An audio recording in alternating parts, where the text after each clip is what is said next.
लोग क्या कहेंगे? दोस्तों, लोगों की बातों पर ध्यान मत दो। जितने लोग हैं उतनी बातें होती रहेंगी और हम इस दुनिया में सभी को खुश नहीं कर सकते हैं। आप अपने आज में खुश रहो, अपने प्रेजेंट टाइम्स में खुश रहो। आइए इसे एक छोटी सी कहानी के माध्यम से समझते हैं। यह कहानी एक राज्य में रहने वाले एक बूढ़े व्यक्ति और उसके बेटे के बारे में है, जो जंगल की लकड़ी को बेचकर अपने जीवन का गुजारा करता था। उसका एक लोअता बेटा था। उसका बेटा सेना में जाता था और वह दोनों काफ़ी गरीब थे। लेकिन वह जो बूढ़ा आदमी था, वह अपनी अजीब बातों और अपने सफ़ेद घोड़े के लिए जाना जाता था। बूढ़े व्यक्ति के पास एक बहुत ही सुंदर सफ़ेद घोड़ा था और पूरे राज्य में, आसपास के राज्यों में भी इतना सुंदर घोड़ा किसी के पास भी नहीं था, जिसके कारण राजा भी उस बूढ़े व्यक्ति से ईर्ष्या करता था। कई अमीर लोगों ने उस घोड़े को खरीदने की कोशिश की। राजा ने भी कई बार सोने के सिक्कों का दाम लगाया, लेकिन वह बूढ़ा आदमी किसी के भी लालच में नहीं आया। वह बूढ़ा व्यक्ति हर किसी से यही बात कहता था कि यह सिर्फ घोड़ा नहीं है, यह मेरे परिवार का एक सदस्य है। ये कोई संपत्ति नहीं है। मैं पैसे के लालच में आकर अपने परिवार के सदस्य को कभी नहीं बेच सकता।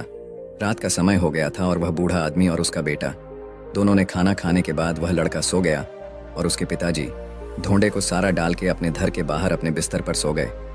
अगली सुबह जब वह बूढ़ा आदमी अस्तबल में घोड़े को लेने गया तो बूढ़े आदमी ने देखा कि घोड़ा अस्तबल में नहीं है। बूढ़े आदमी ने उस घोड़े की बहुत तलाश की, लोगों से भी पूछताछ की, लेकिन उसका घोड़ा कहीं नहीं मिला। वह बूढ़ा आदमी काफ़ी परेशान हो गया था। उसे लगता था कि उसका घोड़ा किसी ने रात में चोरी कर लिया। कुछ समय बाद यह खबर पूरे राज्य में आग की तरह फैल गई। कई लोग वहां आ गए थे और बातें करने लगे। हमें पहले से ही पता था कि किसी दिन घोड़ा चोरी हो जाएगा। ये बूढ़ा आदमी बहुत गरीब और कमज़ोर है। वह ऐसे अनमोल घोड़े की रक्षा कैसे कर सकता है? उन भीड़ में से एक आदमी ने हंसते हुए कहा, घोड़े के जाने जा सदमा आप बर्दाश्त नहीं कर सकते। आपको बहुत दुख हुआ है। वह घोड़े इकलौता आपके कमाई जा जरिया था। आपका इससे बुरा भाग्य और क्या हो सकता है? अगर आप घोड़े को पहले ही राजा को बेच देते तो आपको अच्छी रकम मिल जाती और आप अपना बुढ़ापा आराम से गुजारते। बूढ़े व्यक्ति ने किसी की बात पर कोई जवाब नहीं दिया। उसने बस इतना ही कहा, जो कुछ भी है सब ठीक है। सच तो सिर्फ इतना है कि घोड़ा अस्तबल में नहीं है। बाकी जो होगा देखा जाएगा। इस घटना के करीब 2 महीने के बाद रात को वह बूढ़ा आदमी अकेला अपने घर के दरवाजे पे बैठा था। तभी अचानक रात को घोड़ा वापस आ गया। घोड़े को वापस देखकर वह बूढ़ा आदमी बहुत खुश था। उसने सोचा कि घोड़ा चोरी नहीं हुआ था, वह जंगल में भाग गया था। लेकिन आश्चर्य की बात यह थी कि घोड़े के साथ उस नस्ल के 15 और घोड़े आ गए थे। फिर अगली सुबह यह खबर पूरे राज्य में जंगल की आग की तरह फैलने लगी। लोग इकट्ठा होने लगे और उस बूढ़े व्यक्ति से बोले, आप सही थे। घोड़े का जाना कोई दुर्भाग्य नहीं था। ये तो आपके लिए एक वरदान साबित हुआ है। आपके पास अभी एक नहीं 15 और घोड़े हैं। आपकी किस्मत अब बदल चुकी है। अब आप घोड़ों के व्यापारी बन सकते हैं। वह बूढ़ा आदमी शांत रहा और बोला, सच तो यह है कि घोड़े के साथ 15 और घोड़े आ गए हैं। जो कुछ भी है सब ठीक है। आगे जो होगा देखा जाएगा। उस बूढ़े व्यक्ति के बेटे ने जंगली घोड़ों को वश में करना सीखना शुरू किया। लेकिन घोड़े जंगली थे तो जल्दी वश में नहीं आ रहे थे। लेकिन सिर्फ 3 दिन के बाद लड़का जंगली घोड़े पर बैठकर घोड़े को वश में करने का प्रयास कर रहा था, पर वो घोड़े से नीचे गिर गया और उसे काफी जख्म भी लगे थे और उसके पैर की हड्डियां टूट गईं। बूढ़े व्यक्ति ने देखा कि उसका बेटा नीचे गिरा पड़ा है और वो दर्द से चिल्ला रहा है। और फिर कुछ लोग उसे वेदजी के पास ले गए। लोग फिर इकट्ठे हुए और दुखी होकर बोले, आपके साथ बहुत बुरी चीजें हुई हैं। 15 घोड़े मिलना कोई आशीर्वाद नहीं था, बल्कि अभिशाप था। आपके इकलौते बेटे का पैर टूट चुका है। अब उसकी शादी कैसे होगी? गरीब आदमी बदकिस्मत है। लेकिन वह बूढ़ा आदमी लोगों की बातों से प्रभावित नहीं हुआ। उस बूढ़े आदमी ने कहा, सच तो यह है कि बेटे ने एक पैर खो दिया है। यह भी सच है कि अब मुझे उसके बुढ़ापे में उसकी मदद करनी होगी। लेकिन जो कुछ भी है सब ठीक है। आगे जो होगा देखा जाएगा। कुछ समय बाद राजा के पड़ोसी दुश्मनों ने एक विशाल सेना के साथ राज्य पर हमला कर दिया। राजा को अपने सेना को तैयार करने का भी समय नहीं मिला। राजा की सेना अचानक हुए हमले के कारण कमजोर पड़ने लगी। इसलिए राज्य के सभी युवाओं को भी न चाहते हुए जबरदस्ती सेना में ले लिया गया। राजा और उसकी प्रजा युद्ध दुश्मन का सामना कर रहे और दूसरी तरफ लेकिन उस बूढ़े आदमी का बेटा बच गया, क्योंकि वह लंगड़ा था।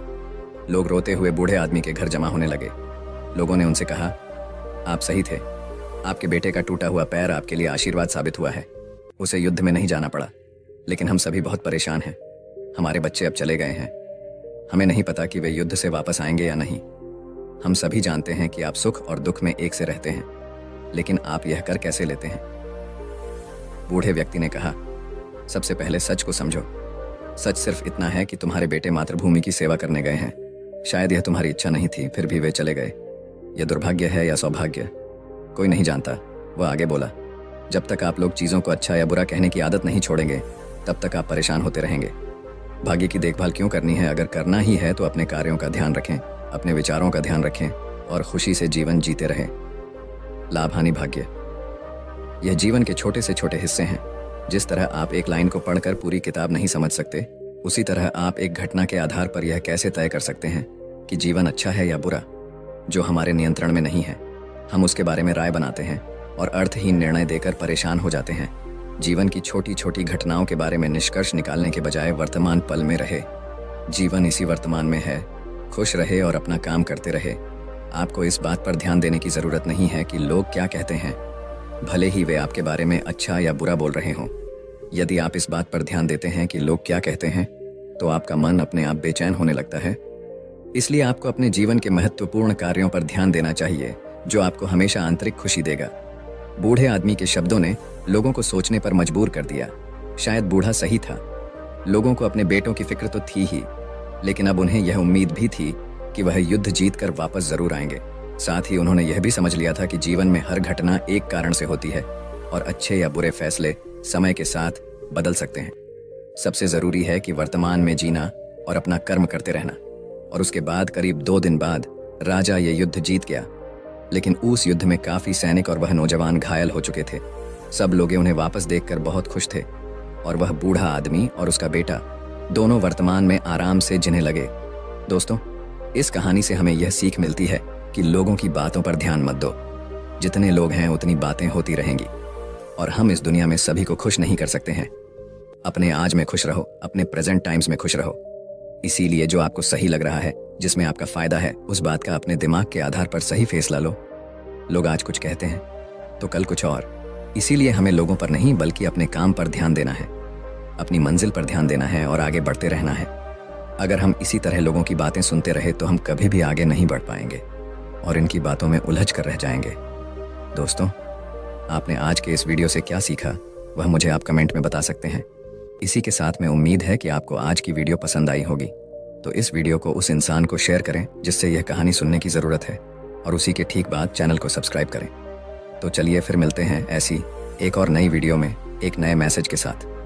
तब तक के लिए अपना ख्याल रखिए। धन्यवाद और नमो बुद्धाय।